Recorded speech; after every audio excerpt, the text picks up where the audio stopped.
Cyberabad commissionerate के हुदूद में वाक़ बाचूपल्ली पुलिस ने सूटकेस में खातून की लाश की दस्तियाबी के मामले को हल करते हुए मुलजिम को अंदरून 48 घंटे गिरफ्तार कर लिया।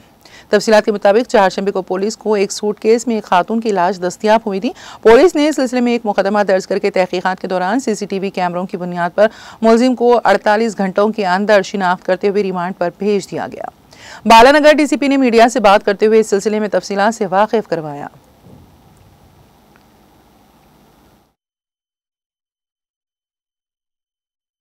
myself and my additional DCP అందరం కూడా సీన్ విజిట్ చేసి local SOT team and crimes team కూడా అందరూ కూడా వచ్చి ఆ సీన్ విజిట్ చేయడం జరిగింది. దాంట్లో మాకు తెలిసిన ఏంటంటే ఆ సీన్ విజిట్ చేసిన తర్వాత ఒక 25 to 30 years ఏజ్ ఉన్న మహిళ డెడ్ బాడీ ఉండేది. దాదాపుగా ఒక 10 days అయినట్టుగా అనిపించింది. ఆ బాడీ ఊపిపోయిన విధానం కానీ ఫిట్ఫై అయిన విధానం కానీ అవన్నీ చూస్తే సో దాంతో ఆ కేసుని మా గౌరవ సిపి గారి అవినాష్ మోహంతి గారి ఆదేశాల సైబరాబాద్ సిపి గారి ఆదేశాల మేరకు ఆ కేసుని ఛాలెంజ్గా తీసుకున్న పోలీసులు ఎస్పెషల్లీ SOT డీసీపీ శ్రీనివాస్ గారు, అదేవిధంగా అడిషనల్ డీసీపీ గారు, వాళ్ళ టీం అందరూ కూడా, అదేవిధంగా లోకల్ పోలీసు కూడా ఈ కేసుని ఛాలెంజ్గా తీసుకొని దాంట్లో వచ్చిన క్లూస్ని బట్టి ఇమ్మీడియట్గా with in 48 hours of the case బయటకు వచ్చిన 48 hours ఆ కేసుని డిటెక్ట్ చేయడం జరిగింది సాంకేతిక ఆధారాల సహాయంతో.